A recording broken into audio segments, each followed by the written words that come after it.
Civil diaries कोने में आप सभी का स्वागत है।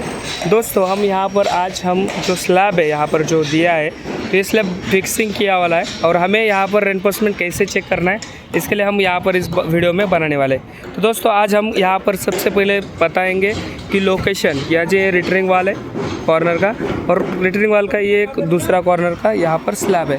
तो हम यहाँ पर अभी ड्राइंग में दिखाने वाले हैं जो कि आपका कौन सा गाला है वो पहले देखना इम्पोर्टेंट है।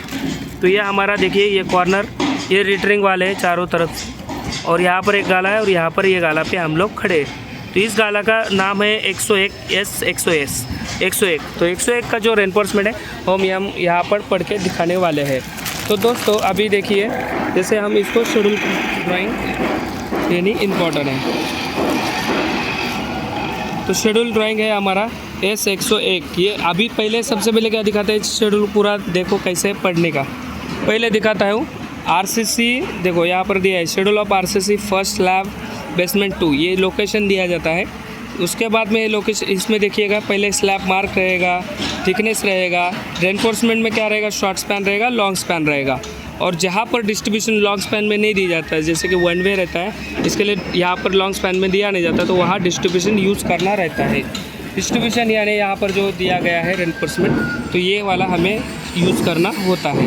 अभी देखिए हम यहाँ पढ़ के आपको दिखाने वाले हैं। तो सबसे पहले S101 हमारा ये स्लैब है, इसकी भराई है 150 mm। इसमें कवर कौन सा है क्या है ये यहाँ पर चार्ट रहता है। ये साइड जो भी नोट्स होता है जनरल नोट्स तो यहाँ पर दिया जाता है या जनरल नोट्स में भी दिया जाता है जो भी ड्राइंग का राइट साइड में दिया जाता है। यहाँ पर देखिए कवर है हमारा स्लैब का 25 mm कवर है यानी टॉप बॉटम कवर 25-25 कवर होना चाहिए। ठीक है वो कवर हमें यहाँ पर इसमें देखो यहाँ पर दिया है 25 का हम बॉटम कवर लगाया है। ठीक है और यहाँ पर स्लॉप में भी टॉप में भी 25 का कवर रहेगा यानी हमारा यहाँ प्लाई से लेकर हमारा 150 की भराई है और टॉप से भी 25 mm सरिया डाउन रहेगा। इसके लिए हमारा ये सरिया टू सरिया हमारा 25-25 माइनस करेंगे तो 100 mm मिलना ज़रूरी है। ठीक है और स्लैब प्लाई बॉटम से कवर लगाने के बाद देखेंगे तो 125 मिलना ज़रूरी है क्योंकि 150 है तो 25 कवर ऊपर में भी होना चाहिए। सेकंड बात की ये जो हमारा बेंटअप है तो बेंटअप का स्लोप कितना होना चाहिए। तो इसका जो क्लियर हाइट हो गया था कवर माइनस करके दोनों भी तो हमारा 150 का भराई था 25-25 माइनस कर दिया 100 mm बच गया। 100 mm को गुना करना है 1.414 तो इसका आंसर आएगा 141 mm। उतना हमारा ये स्लोप होना इम्पॉर्टेंट है। यानी बेंटअप का स्लोप कैसे निकालते हैं क्लियर हाइट जो कवर माइनस करके गुना 1.41 से तो ये बराबर है कि नहीं ये भी चेक करना इम्पॉर्टेंट है। सेकंड बात इसमें जो हमारा एल्बाइज बेंटअप उठाते हैं तो एंड जहाँ पर रिटरिंग वाल जहाँ दिख रहा है वो एंड है यानी आउटर साइड एंड है तो आप L/7 में उठाना चाहिए। जैसे यहाँ आगे चाल है यानी कि इसका डायरेक्शन सेम है। ये देखिए जैसे ये वाला डायरेक्शन और ये डायरेक्शन हमारा सेम है यानी ये हमारा चाल है। इसके चाल बार जाने वाला है L/4 जाएगा आगे वाला गाला में। इसके लिए यहाँ पर बेंटअप उठेंगे तो L/5 में उठेगा। ठीक है और इसका जो आगे वाला चाल में जाएगा तो वो जाएगा L/4 में।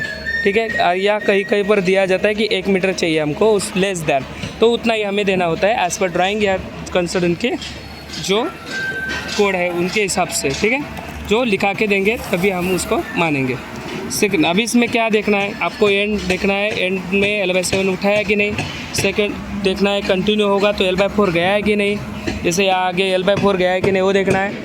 इसके बाद बेंटअप जो है ये हमारा L/4 गया वाला जो कंटिन्यू वाला उसका L/5 में उठाया कि नहीं, उसका स्लोप कितना है वो देखना है। फिर उसका बगल वाला गाला का भी L/4 आया कि नहीं वो देखना है। कवर 25 mm का ही लगाया कि नहीं वो देखना है।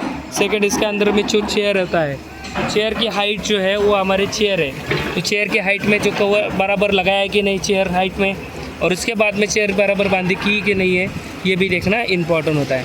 जो डाया इसका चेयर का होता है वो एक तो सेम डाया का होना चाहिए तो एक डाया प्लस होना चाहिए। ठीक है ये भी अपने को मालूम होना चाहिए। और इसका जो पीठ होती है चेयर की उसकी 50D के हिसाब से डाया का जो रहेगा उसका 50D के हिसाब से होना चाहिए। अभी यहाँ पर स्टिल देखेंगे जो कि पढ़ के जैसे हमने 101 देखा 150 थिकनेस देखा वो देख लिया। अभी रह गया शॉर्ट स्पैन। यहाँ शॉर्ट स्पैन में क्या दिया है 8 mm जो डाया होता है ST यानी डाया के लिए दिया जाता है। यहाँ पर दिया भी जाता है कि ST का मतलब क्या है फुल फॉर्म है देखो ST यानी टॉर्क स्टील। ठीक है तो यहाँ पर टॉर्क स्टील का हम लिया है यानी हमारा सेंटर टू सेंटर जो बार है वो 100 है, 100 centre to centre, A dot B dot पेंट ऐसा लिखा रहता है। तो इसका मतलब ऐसा होता है कि अल्टरनेट बेंटअप, जो कि हमारा जो स्टील है यह अल्टरनेट बेंटअप रहेगा 100 mm सेंटर के हिसाब से, ठीक है। 100 mm सेंटर के हिसाब से देखा जाएगा तो बीच वाला जो जाली रहेगा वहाँ 100 सेंटर से सेंटर मिलना चाहिए। लेकिन जहाँ बेंटअप उठाते हैं तो यहाँ बेंटअप टू बेंटअप हमारा 200 होना चाहिए, ठीक है। वहाँ पर आगे गया, वहाँ पर भी देखिए सेम, यहाँ पर सेम टू सेम होने वाला है। तो यहाँ पर हमें अभी यहीं पर एक शॉर्ट स्पैन का दिखाया। शॉर्ट स्पैन यानी जो छोटा है उसी डायरेक्शन वाला सरिया, जो ये शॉर्ट स्पैन है, तो यही डायरेक्शन हमारा 100 सेंटर पे जाएगा, ठीक है। यानी लॉन्ग में हमारा मार्किंग रहेगा, लॉन्ग वाला बार जो होता है उसके ऊपर मार्किंग करके शॉर्ट वाला बार बिठाएंगे, ठीक है। उसके बाद लॉन्ग का क्या दिया है, डिस्ट्रीब्यूशन दिया है।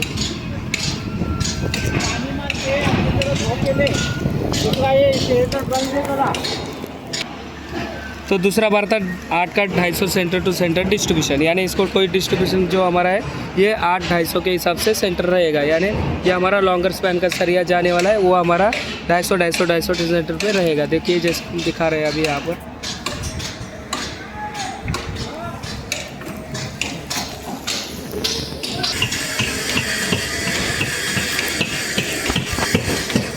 शॉर्ट स्पैन का था और 100 सेंटर अल्टरनेट डाल दिया है यहाँ पर, इधर अल्टरनेट रहेगा, यहाँ 100 सेंटर की मार्किंग रहेगी। और ये सीधा गया लॉन्ग वाला वो हमारा 250 सेंटर पे डाल दिया। इसको गुंडे के टॉप में भी रहेगा तो वो भी हमारा 250 पे बैठ गया। थैंक यू सो मच दोस्तों, वीडियो अच्छा लगा तो लाइक और शेयर ज़रूर करना और हमारे चैनल को सब्सक्राइब ज़रूर करना। Thank you so much.